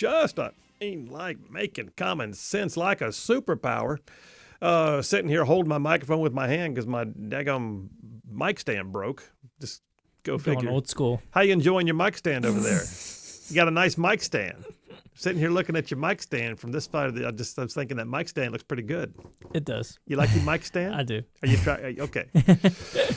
If you wake up tomorrow and it's gone, you'll know why. Hey, listen, a bunch of text messages coming in. I got to remind you guys, too, there's several things happening. Number one is that the latest video podcast is out as of today. Got it out about 24 hours later than usual, only because it was just in a position to need production that was not done yet. Anyway, truth be told, it's a good one. And so the Right Philosophy, which is the one that I filmed from home, is available on our website, rightsidemedia.org. You can also get it on YouTube, I guess. Yep. It's up on the Right Side Media YouTube channel. Yeah, absolutely. Right Philosophy. This is a good one, and I would encourage you to go check it out. And there's just a series of these that we have. So we're not just a radio show. We do a ton of stuff. We got plenty of stuff that when it comes to the written word, we get published in newspapers all over the region on a regular basis. And then on top of that, we have 2 series of video podcasts that come out every week. I have some announcements coming in the near future. Stand by for that. All this stuff is available to you. You can find it all over the place. We're on rightsidemedia.org is the website where you can find literally everything. You can also, like JP just said, go to our YouTube channel. And by the way, if you go to our YouTube channel, we would appreciate you clicking subscribe, because we as a company are able to grow when we hit more subscriber marks. And that's part of how we do it. So yeah, hit subscribe. It just means that you're not gonna get notifications and all kinds of stuff, but there's a lot that it means to us, especially. There's also this new thing we got called the Right Side Report. I mean, I've got a whole litany of these things I could talk about, but the Right Side Report is our new email blast. Goes out every day. And we got a ton of people in that already. Thank you very much. If you would like to get the daily Right Side Report, which gives you insights on all the things we got going on, whether we're selling new swag, what the latest podcast is, what's going to be on the show that day before everybody else knows it. The Right Side Report goes out every single day. All you got to do is the same number that you use for the show, 833-68-RIGHT. Just text a single word, newsletter. One word, newsletter. And you'll be basically sent a quick link that you can fill out, get you right on in there. We'd love to have you. Let me get a few text messages. John from Huntsville says, dying to know when Boomer's coming on. When's Boomer going to be there? He's going to be here in a few minutes. It's going to be awesome. I'm looking forward to it too, by the way. Boomer hadn't been on with us in a while. Chad from Huntsville says, President Trump should take the sanctuary cities at their word. Let them be sanctuaries. Everybody that does not want to get deported needs to go to their sanctuaries. It should be a self-fixing problem. Chad, you're not wrong, brother. I'm just going to tell you, I think you're going to see a lot of self-deportations. You're also going to see sanctuary cities becoming sort of like New York, where they're really, really tired of it.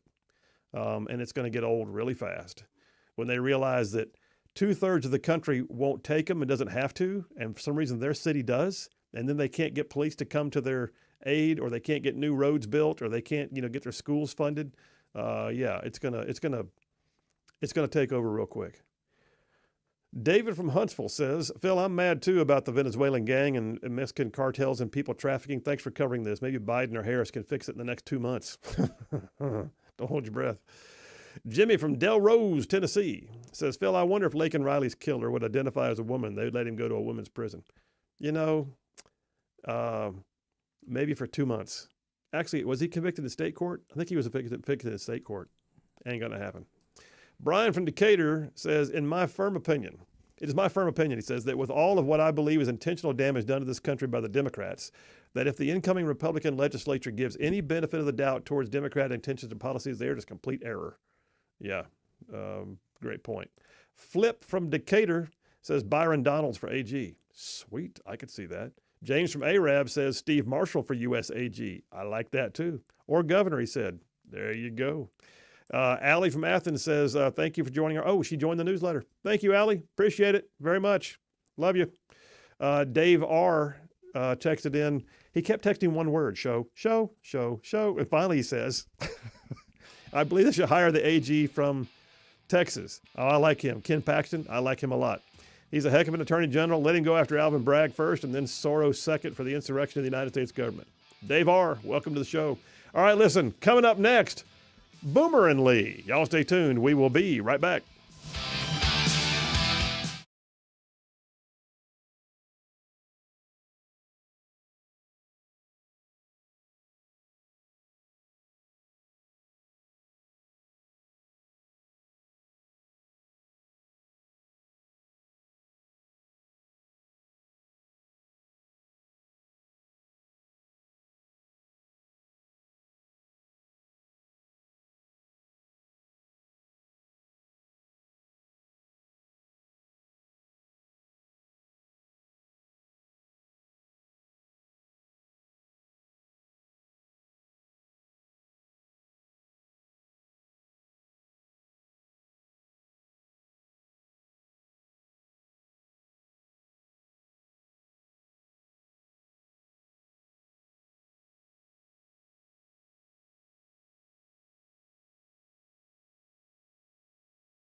Solid, conservative, and just plain right.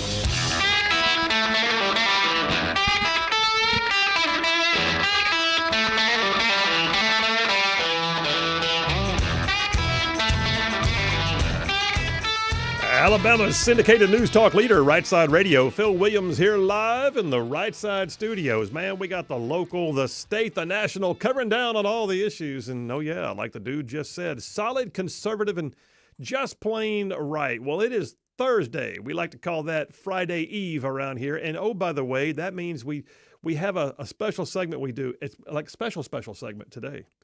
Because usually we call this Butters and Lee, but I'd like to remind y'all, the way this started was a segment we used to call Boomer and McQueen. As Boomer, who ran the board before JP ever got here, ran it quite ably. He and his dear wife, McQueen, would come in and we would do this segment. And then when they moved on to greener pastures and broader things and greater heights in the world, we still love them, by the way, and call on them quite often. I can hear him in the background. He's there right now. I am here, and I am excited to be here. Right Side Ruffians, I am excited to be back. Nice. At least for a show. This is awesome. I am saying. Listen, man, I am stoked. I got to thinking last night, Butters couldn't be here today. I thought, all right, I got to find a replacement. Does not do it. Wait, Boomer. And so, man. I am, yes, always the replacement. Bring me on. But you know what? I got to say, though, the microphone stand you put together for me fell apart right before you called in. I'm just going to say that stand I put together was quite some time ago. So maybe it needed some tightening, recently. Well, it's good to have you, man. All right, so Boomer's here. Let me call the roll. Also coming in from Huntsville, dear friend who makes time for us every single week. Lee from Huntsville, are you there? I am here. Excited to hear Boomer again. Well, he is. I love hearing you too, Lee. This is awesome. All right, so that means I got the both of you. So hit me some whoop whoops.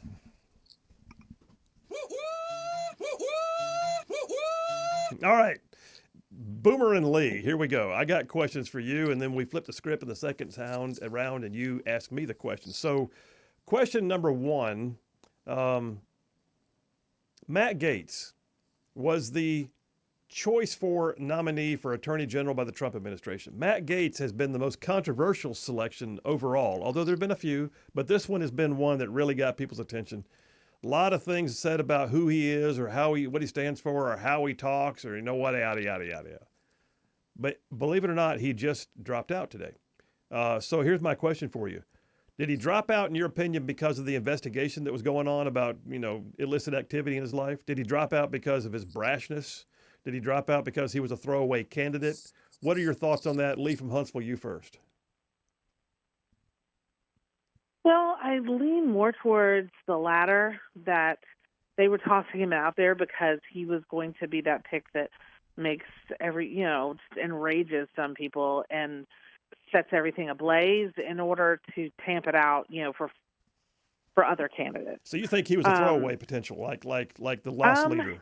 Potentially, because he quit before he resigned, before he was approved. And that struck me as very odd.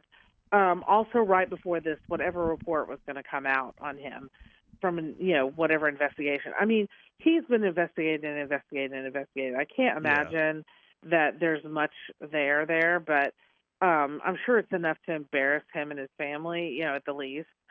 So I'm sure he didn't want that. But at the same time, I feel like they just can only refuse so many before they start looking petty. But I'd like to add that not one single Democrat ever voted against one single nominee of Biden. Oh, yeah. So, not one. Not a one. So these rhino Republicans, they're really getting on my nerves. All right, Boomer, come on in here, man. Matt Gaetz, he decided to step back. What are your thoughts on it? Was he just the throwaway candidate, like the lost leader that they went with? He was expendable. What do you think? Flashbang. Is that what you call it in military terms when you throw it in? Flashbang. Yes. So that's what I'm calling right now. So I think, I'm saying it was not necessarily throwaway, but yes, in terms of getting them time to find someone else. That's what I think. I think that's fair. In fact, we got a sound effect for you. Just go ahead and hit that thing right there. There you go. Flashbang. Flashbang. Well, I think so. I think they, kind of what Lee was just talking about. You only can go through so many, but this one's basically not going to happen. So flashbang it. Give me some time to find somebody else. Wow. I mean, who do you think? Is it going to be like the Missouri? Is that Eric Schmidt? Yeah, Eric Schmidt, is that, and then Texas? Yeah. I mean, there's a couple really good ones Ken out there. I mean, Paxton. obviously. Yeah, Ken Paxton from Texas, I think is great. I heard Senator Mike Lee being offered up today too as a possibility, which I really like. No. What? You don't like Mike Lee? Why don't you like Mike Lee? Is he a rhino to you? I don't like Mike Lee as I like Ken Paxton a lot better. Well, I like Ken Paxton a lot too. And Ken Paxton's been put through the ringer. And he's come out the other side. And so he has. And I think that Trump can really relate to anybody who's been put through the ringer and come out on the other side of it. All right, more to come on this one, but the reality is Matt Gaetz is out. Now we just wait to see whether he gets back into the legislative process or he gets his own show on Newsmax. We'll wait and see. I don't know how it's going to work. All right, let me lighten up the topic here next. So, lab-grown meat. Oh, I know. I went there. Lab-grown meat. All right, that's still a thing. And we had a story on our show yesterday. There's even a Japanese company now that will sell you your own personal bioreactor, which really does not sound safe. But they'll sell you a bioreactor so you can go home and grow your own lab-grown meat. So here's my question for you. You go to somebody's house on a Saturday night for barbecue, and they hand you a burger and say, by the way, they grew it themselves in a Petri dish in the garage. Do you or don't you eat it? You first, Boomer. absolutely not. Let me throw it back at you and say, I'm sorry, sir. I eat real meat, and if you have a cow, I'll go slaughter it myself. Sir, how would you like your burger cooked? I'd like it cooked real. I'd like it cooked real. Thank you very much. Like a real burger, please. So you're not so you're not into the idea of lab-grown meat, especially if somebody grew it in their garage. No, I mean, I don't even know if I would congratulate them. That's how bad that is. There would not even be a congratulations. It would be a, I'm sorry, sir. I can't even relate. Could that be the end of your friendship at that point? I mean, it may be. God tells us to forgive and forget. That would be a hard one to forget. I'm but saying. It's okay. All right. Let's see if Lee's any different. Lee, you go to a friend's house. You're under the guise of barbecue, and then you find out they grew it in their own home reactor in the garage. Do you eat the lab-grown meat burger? No, of course I'm not eating that. Well, there was a delay. God, I didn't know if you were thinking it through. No, I was just trying to push down the bile in my throat. And not only that, but I would be getting my keys and leaving because I'm not being friends with anybody who grows their own meat. I'm saying. Gross. Where's the vomit sound? Do y'all have one that goes? Bleh? No, we should have a retching sound effect. We don't have a retching sound effect. But I'll be honest with you. I think this is how the zombie apocalypse starts. That's how it starts. People growing lab-grown meat in their garage. That's how it starts. The zombie apocalypse. If you're growing that lab-grown meat, you don't know what you're going to turn into later. So let's be honest. And we actually had a thing here on the show. And in fact, JP reminded me yesterday. One of the studies said that lab-grown meat is so unusual because it continues to grow almost like cancer cells grow, like in perpetuity. It just keeps going. Okay, you put that in your body. What does that mean? It's like exactly lab-grown tapeworms. Oh, just saying. Well, it's dangerous.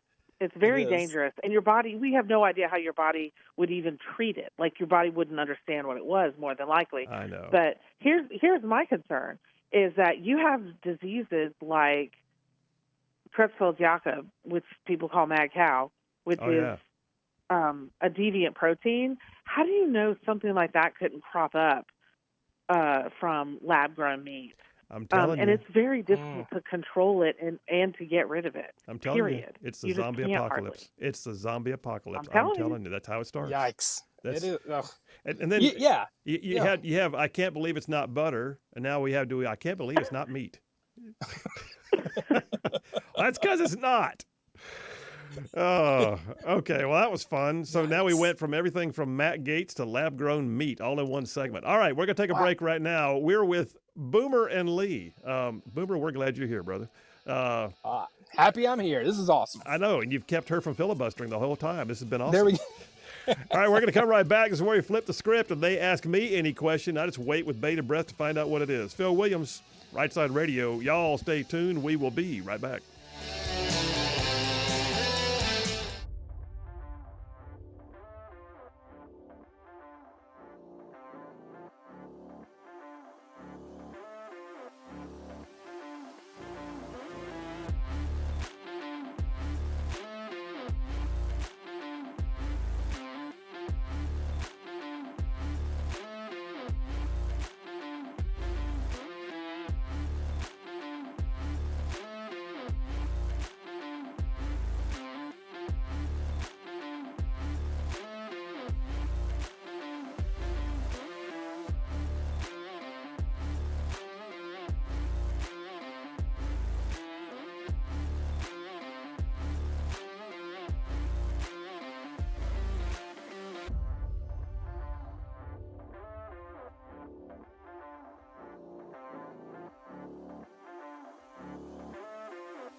And we are back. Phil Williams, Rightside Radio, solid conservative and just plain right. Just pulling pins on truth grenades. That's what I'm saying. We're going right back now to Boomer in Lee. Butters is out of town, but Boomer in Lee. Boomer is with us. By the way, Boomer, John from Huntsville just texted in, says you're currently in the lead on the grades, and he wants to know, wants to know if you're ready for Bowl Mania. Oh, yeah, I'm ready. Let's go. All right, this is the part of the Boomer and Lee, usually Butters and Lee segment where we flip the script. They ask me any question. I don't even know what's coming, and I'm going to go to ladies first. Lee from Huntsville, what is your question from Milwaukee? I would like to mention that I am never ahead with John. I'm just going to put that out there. You've never what? It's a rarity. I said I'm never ahead with John. Oh no, if Boomer's ahead. He comes on 5 minutes, and he's ahead. No. You've won many times, and we've always known that somehow or another you were like a favorite. So don't you even play that card. It's like on my birthday or something. That's it. Okay. My question for you is: we've seen ratings just free fall on ABC shows like The View. Yeah. MSNBC, they're trying to actually separate it from NBC Universal and just they're like separating quietly, and they're like, no, everything's fine, and then they're going to sell them, right? And I think they're going to sell off MSNBC, I'm sure. And my question is, I know all these personalities are scared to death, especially say like ABC, like The View. I think that at least 2 of the 5 should be conservatives, and I mean real conservatives, not the people they have on right now that they call themselves Republicans. I'm using air quotes. They are absolutely not Republicans. So my question is, who would you like to see on that show who could go toe-to-toe with these ridiculous women who try to debate, and half the time they don't even... Who would I like to see on the View? Topic. Yes, or any of these others have their own show. Yeah. Like maybe Matt Gaetz could have his own show on MSNBC if someone buys it. You see what I'm saying? Like, who would we like to see on The View? Now they can't get away with some of this because some of these people are actually in office, and if you're in office, you can't go have a side gig. But wouldn't it be a hoot to have Marjorie Taylor Greene in the same studio with Whoopi Goldberg on a regular basis? That would be like massive, just fun. In fact, it would probably break out into fisticuffs at some point. I can think stroke level excitement. Yeah, and now listen. I don't know if you've ever seen it before, but I just recently saw, like, if she doesn't get confirmed, I'd say Tulsi Gabbard. Did you ever see Tulsi Gabbard on The View? She wore them out. I mean, she literally sat there and kept a poker face and said, the reason why you're saying that, yada yada yada, and just like they didn't know what to do with her because she wouldn't get mad, but she kept getting even, and so Tulsi Gabbard's hard for them to argue with. And then I'm trying to think who out there. I mean, they're going to probably try to do something like give it to Liz Cheney and pretend that she's a Republican when we all know she's really not anymore. But the reality is this: what we watch right now on Fox is typically more towards the conservative or at least the Republican side of the politics. But they always have a panel member who is going to be not on Hannity, not on Gutfeld, but like on the 5, they always have at least one Democrat, if not 2. And you look at this and go, that's the way it should be, a mixing of opinions. But The View, I mean, listen, this show right here, this radio show, we make our bones by being a conservative broadcast, and we make no bones about it. They might as well just go ahead and say The View is a liberal broadcast, and we embrace it, and this is who we are. Anyway. Well, they're not making any money. They're not. No. They're. Listen, I'm saying they can't. ABC sees the viewership in free fall, and they're trying to correct it. And I think they understand that if you put 2 more people on with the word Republican by them, but they're Trump haters, it's not going to help. Listen, there's a reason why Joe Scarborough and Mika, his wife, who won't use his last name, went down to Mar-a-Lago to try and make nice because they knew they were about to probably get axed or sold. Anyway, all right, I got to run out of time. Boomer, you got a question for me? What do you got? Hey, let's go with. I mean, have you seen how many celebrities have already started moving out of the United States? Not near as many as there should be. Not enough. I did see Just that saying. Ellen DeGeneres like bought a small castle or something in England, and she and her partner are moving out, and I'm like, wow, okay, so somebody really followed up. But last I saw, Bruce Springsteen and I mean, who else? Some of the more De Niro, Barbara Streisand, Robert De Niro. They're all still hunkered down in their California enclaves, and I don't know why. Is anybody else moving that I don't know about? I don't know. You know, it's probably there's probably other talks that are a few maybe moving, but I'm like, you know what? Good for them. Get out of here. It's all right. You're better without you. Listen, so, those impetuous statements. I mean, and I realize they're grown adults, and adulting is hard. Get a helmet, but the reality is. They make these comments, and it's immature. It's absolute immaturity for them to say, well, I'm going to leave the country. No, you're not. You're not. You're going to sell off your multi-million-dollar mansion in the nation that made you rich and move away because you're mad. I mean, I know. Pull up your big boy pants, big girl panties, and get on with it. That's it's all right. Fine. And don't ever come on my show and say that again. I consider it a breach of contract that they won't leave. I want to sue them because they won't leave. That's right. You promised. That's right. This Misleading the public. Dadgummit. There's got to be something here that we can bring to bear. You know what? Here's the bottom line, though. How many of these people have true relevance anymore? I mean, I look at it and think, does anybody in the current generation even know who Barbara Streisand is? Sharon Stone, does anybody know who she is? Bruce Springsteen, he's kind of come and gone. Robert De Niro, whew, I mean, I get it. There's still some movies out there with his name attached to them they might know. But the truth of the matter is, most of the ones who are doing this kind of speaking out, aside from Cardi B and Beyonce, are not in the modern, lexicon right now. They've really had their day. So how about you just shut up and go to the house? There's an idea. Yep. Absolutely. All right, Lee from Huntsville, we love you. Boomer, we love you. Thank you for being with us, man. You. Hey, I love being here, Rightside Ruffians. Love you all. Thank you all for having me. Outstanding. All right, you guys. Appreciate you both. We'll awesome, talk to you Boomer. again soon. See you, Lee. Bye, Lee. Bye. Too good. Man, we've had such a great crew here over the years, and Boomer certainly did come in and help make this show like he was a big, huge chunk of it for the longest time. All right, listen. We love all of you, and we're coming into the final half hour, getting you guys to go home time and nearer to a Friday. You guys stay tuned. We will be right back.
are back. Phil Williams, Rightside Radio. Solid, conservative, and just plain right. Just covering down on some major ground across the northern half of the most beautiful state in the nation. This one, I'm talking about this one, the one we're in right now, Alabama. Y'all, this show goes like way down south of Birmingham and up north of Huntsville and Tuscaloosa, back to Gadsden, parts of Georgia, Tennessee, and even Mississippi, all thrown in just for good measure.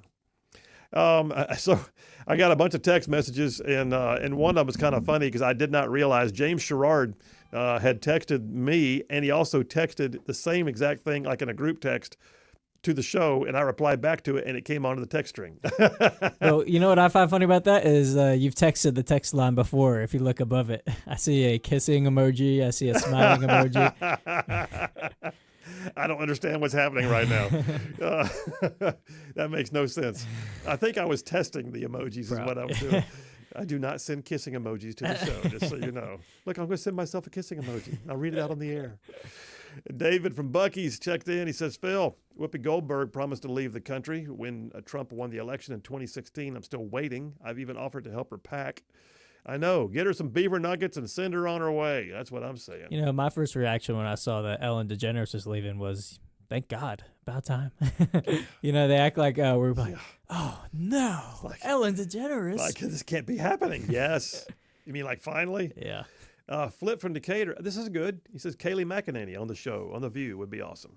She is, but she'd have to leave her gig at Fox and think she's got a good gig going over there. How about Megyn Kelly? Oh. I'm pretty sure there'd be blood on the floor. Yeah, you talked about Tulsi Gabbard going on The View. I think that show or that episode is probably why they don't invite opposition anymore. By the way, did you see that? What's her name? Is it Sunny Hostin? Yes. The other day was required to Yeah. make a legal and you could tell it was eating her alive. She her face while reading it made it even better. But then I love how it cut to Whoopi Goldberg going, "We'll be right back." Right after it. In fact, Whoopi is the one who pitched it to her. Says, "Sonny, I understand you have a legal disclaimer you need to make." Yes, Whoopi, I do. Wait. You mean you're not allowed to say things that are just wrong on the air? You can't defame people knowingly. There's a name for that. I think it's called misinformation. Ooh, I think did you just go there? I think that's what they say other people do, but I guess they do it too. Really? Apparently, they do it to the point that corporate legal got them on the sidelines and said, "You will go on the air tomorrow and you will fix this." And oh, by the way, it comes from you, not anybody else. I thought that was a thing only Republicans did. That's funny. Anyway, if you haven't seen it, just go ahead and Google Sunny Hostin legal disclaimer, and she literally had to yesterday correct the statements that she had made about Matt Gaetz and make sure that it's understood that innocence until proven guilty is a part of our system, and that information that has not otherwise been proven cannot just be asserted as fact. And it was awesome. And listen. And you know what they could have done? They could have gone to break, but then put that up on the screen in writing for a second. They could have done that. They could have issued a press release. They could have. No, they made her do it on the air. Yep. It's great. Well, that's called "Do you want to keep your contract?" At least there's some producers there that have some, at least they're not as crazy as the people on The View. Sonny, you can't say that. Sonny, not only cannot say that, you're about to fix it. Yeah. John from Harvest says, it's funny how all these celebrities still have bank accounts with U.S. currency. Yes, it is. John C. from Madison sent me something that did not come through. John C., I don't know what it is. He's sending us sound effects. Oh, they're not coming through on my end. Are they coming through on yours? Okay. Mm-hmm. All he says is it's a retching sound effect, and he says, I like this one better. So he apparently sent us two. Mm-hmm.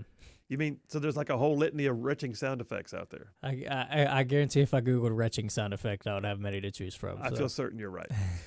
Ben from Decatur says, regarding lab-grown meat, it's the coronavirus of food.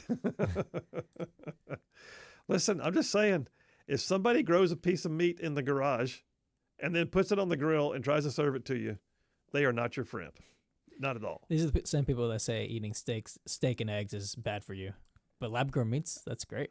Steak and eggs, that's a pastime, man. Yeah, I know. That's a sport. That's picking up some steam in the science world. That steak and eggs is bad for you. Stop it. Mark from Red Bay says, Phil, I have a bioreactor at home to grow my own meat. We call it a pasture. Nice. Mark, appreciate you.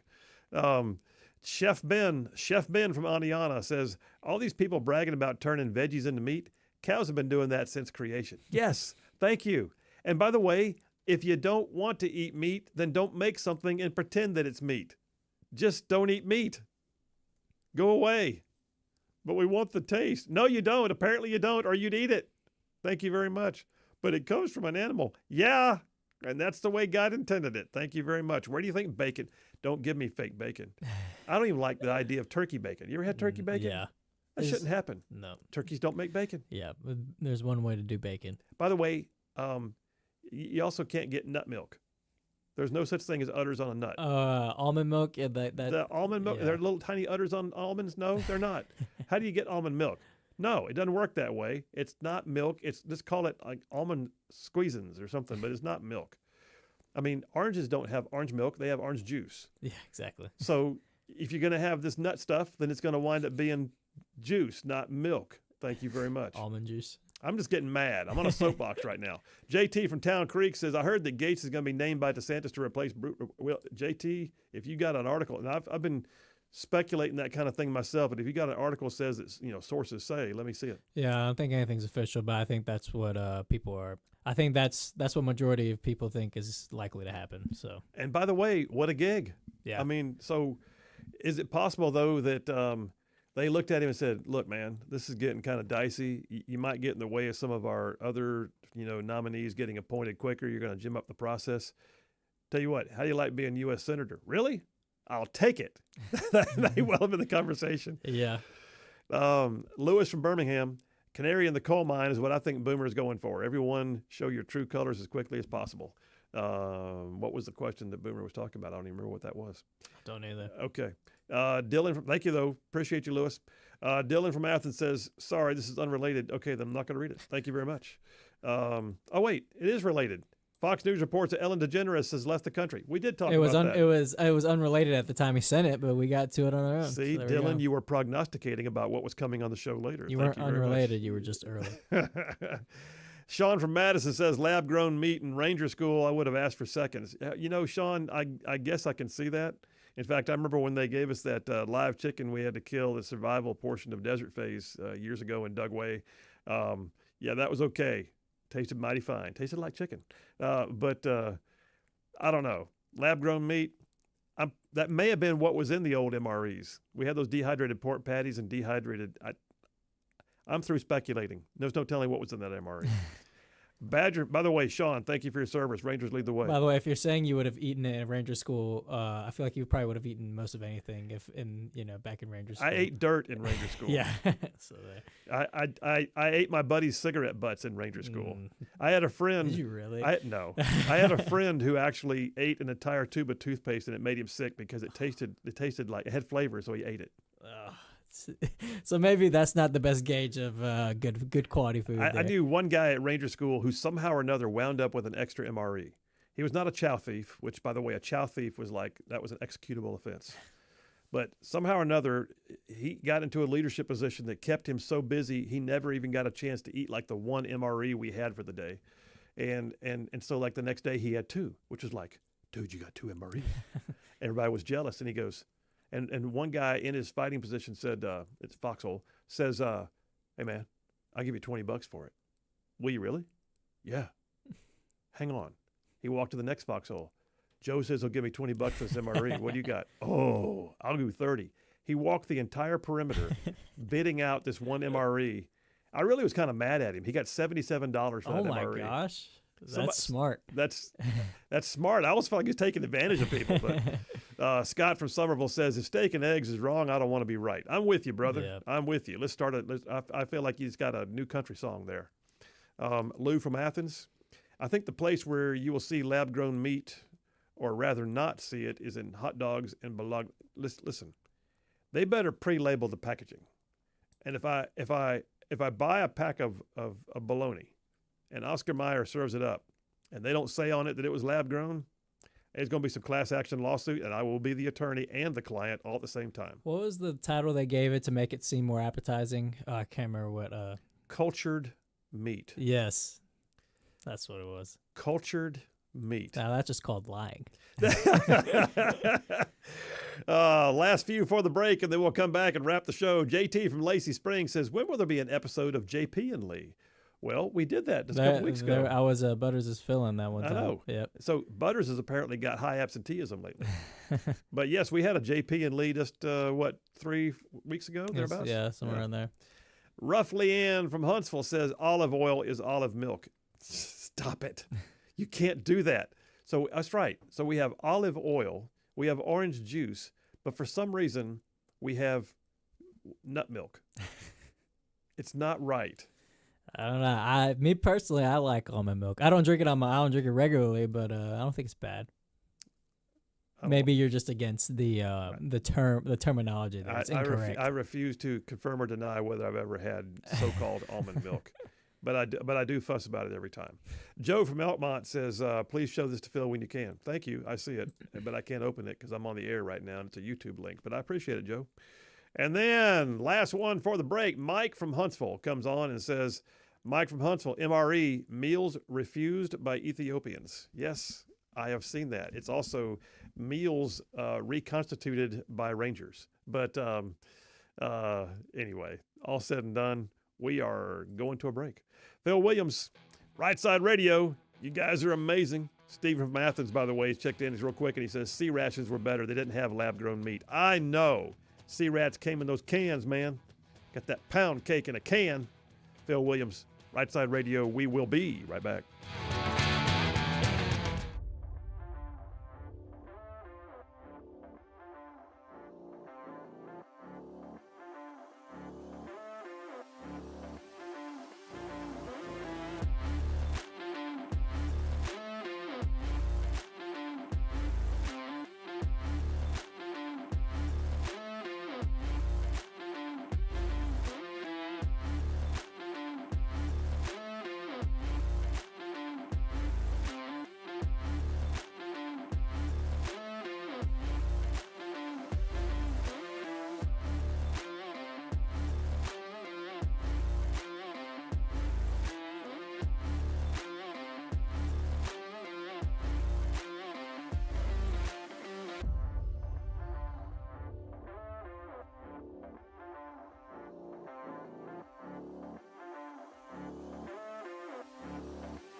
And we are back. Phil Williams, Rightside Radio, solid, conservative, and just plain right.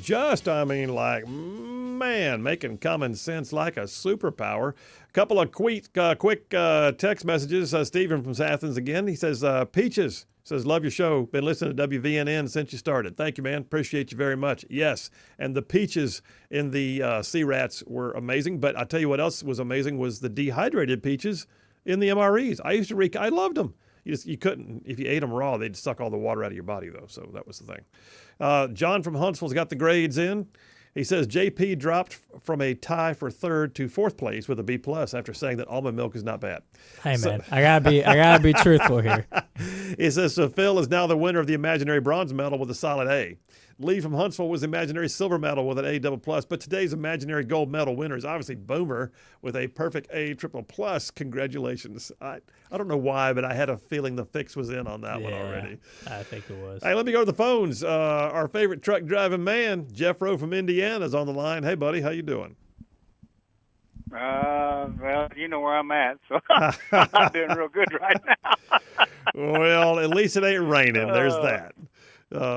Oh yeah. You're rolling through Nashville right now, right? I'm past Nashville, but the suburbs are worse than Nashville. Holy cow!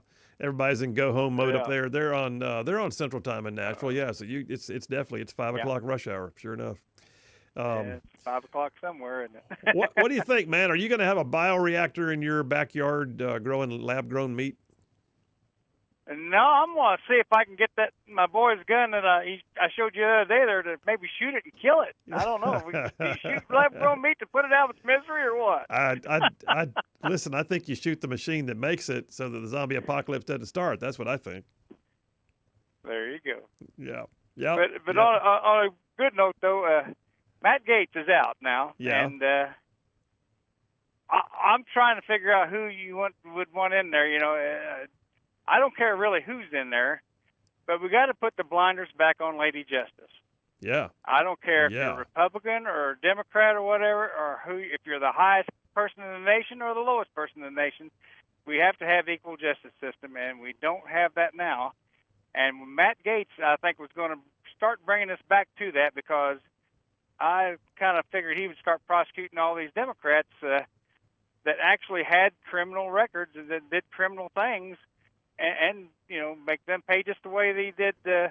You know, the Republicans seem to get put in jail, but the Democrats never do.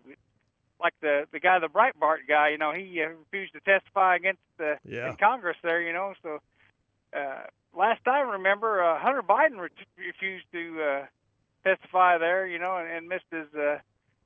Snubbed him and everything, but I never heard anybody want to put him in jail. Did you? No, in fact, the Hunter Biden saga is still kind of ongoing. And meanwhile, he was at Disney World the other day, so I guess he's got time to kill with the family. And but I look at it and I agree with you. Whoever it is needs to be game on, have a pretty stiff backbone. But at the same time, you're right. The blinders have got to go right back on. The blindfolds got to go right back on to Lady Justice, because we've got to get away from this two-tiered system of justice. Absolutely got to. Yeah, I don't want trumped-up charges, pardon the pun, but we need to at least charge people where crimes have been committed. Just like Hillary Clinton, she skated on it just because of who she was. Yeah. You know, and she was a known criminal. So that, and it just, like I say, I'm not going to trust the justice system until the justice system proves itself. Well, I listen. I think the bottom line is this: everything has a chance to be different right now. If we don't take advantage of this opportunity for everything to be different than what it's been the last 4 years, it's on us. You know, the Republicans own the majority in every aspect of government. If they don't get the changes put in place, it is absolutely on us. And I'd like to know, you know, basically who's caving at that point. We need to remember that at election time. Rhinos have to go bye-bye. I mean, Democrats stay together, stick together like glue. And if we don't stick together, they're going to beat us. All right, brother. Well, listen, be safe on the road. We'll talk to you tomorrow, probably. Have a good one, Phil. All right, man. We'll see you. Listen, as we head into the final moments of the show, I had a whole segment here. It's not going to happen right now, but If you missed my monologue earlier in the show, I talked about the leadership vacuum, about how so often it appears that our leaders right now are leading from behind. It's actually a phrase that was coined, I believe, by Barack Obama, and it was used perpetually in the Biden and the Obama and Biden administration, and I think they're still doing it. Leading from behind. What does that mean? That means you're pushing, either that or you're just hanging back because you don't want to be the out front leader. And that's not what we need. In the world in which we live right now, we need leaders who are somewhat populist. Yes, I agree with that. At the same time, they are willing to get their hands dirty and lead by example. That means you're out front. Now, that being said, I called it out. If you missed my monologue, I encourage you to go check it out because I called it out, not just on the Biden administration, but right now on our Republican Governor, Kay Ivey. Where is she? I mean, one of our listeners actually texted in that she went to neighboring states recently and she heard people bragging on DeSantis and bragging on Tate Reeves and bragging on, not Tate Reeves, but on Arkansas Governor Sarah Huckabee Sanders. And yet she had nothing to offer in response for our Republican governor, who allegedly is one of the most popular governors in the state. Now, listen, I love Kay Ivey, I do. But it is time for Alabama to have a gunslinger in that office. A God-fearing gunslinger. Years ago, I met Rick Perry when he was running for president. And we were talking for a minute. And I said, Governor, because he was governor of Texas. I said, Governor, I'm looking for a God-fearing gunslinger. He said, I'm both of those. And I know it to be true. Alabama deserves that. We sit ensconced between Florida, Georgia, Mississippi, Tennessee, some of the great southeastern states, just like us, who have massive potential, but they also have out-front leaders who are willing to go for it and get in front of the issues. And I'm ready for us to have the same. All right, you guys, that's an amazing thing to think that we're already through with 3 hours, and tomorrow, though, is Friday, so we will see you then. In the meantime, do not forget, there's more of us than there are of them. God is still on his throne. Stay in the fight. We'll see you tomorrow.